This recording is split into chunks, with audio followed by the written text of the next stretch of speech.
General knowledge Kannada ರಸಪ್ರಶ್ನೆಗಳು. ಯಾವ ನದಿಯ ನೀರು ಬಿಸಿಯಾಗಿರುತ್ತದೆ? ಉತ್ತರ ನೈಲ್ ನದಿ. ಯಾವ ಪ್ರಾಣಿಯು ನೀರು ಕುಡಿದ ತಕ್ಷಣ ಸಾಯುತ್ತದೆ?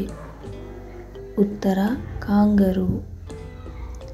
ಯಾವ ಜೀವಿ 1 ವರ್ಷದವರೆಗೆ ತಿನ್ನದೆ ಮತ್ತು ಕುಡಿಯದೆ ಬದುಕಬಲ್ಲದು? ಉತ್ತರ ಚೇಳು. ಪ್ರಸ್ತುತ ವಿಶ್ವದ ಅತ್ಯಂತ ಶಕ್ತಿಶಾಲಿ ದೇಶ ಯಾವುದು? ಉತ್ತರ ಅಮೆರಿಕ.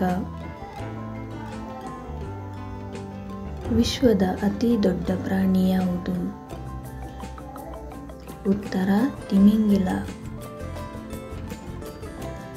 ವಿಶ್ವದ ಅತಿ ವೇಗದ ಪ್ರಾಣಿ ಯಾವುದು? ಉತ್ತರ ಚಿರತೆ. ಮನುಷ್ಯರಂತೆ ಅಳುವ ಪ್ರಾಣಿ ಯಾವುದು? ಉತ್ತರ ಕರಡಿ. ಯಾವ ಪ್ರಾಣಿಯು ಬಿಳಿ ರಕ್ತವನ್ನು ಹೊಂದಿದೆ? ಉತ್ತರ ಜಿರಳೆ. ವಿಶ್ವದ ಅತಿ ಚಿಕ್ಕ ಪಕ್ಷಿ ಯಾವುದು? ಉತ್ತರ ಹಮ್ಮಿಂಗ್ ಬರ್ಡ್. ಧನ್ಯವಾದಗಳು.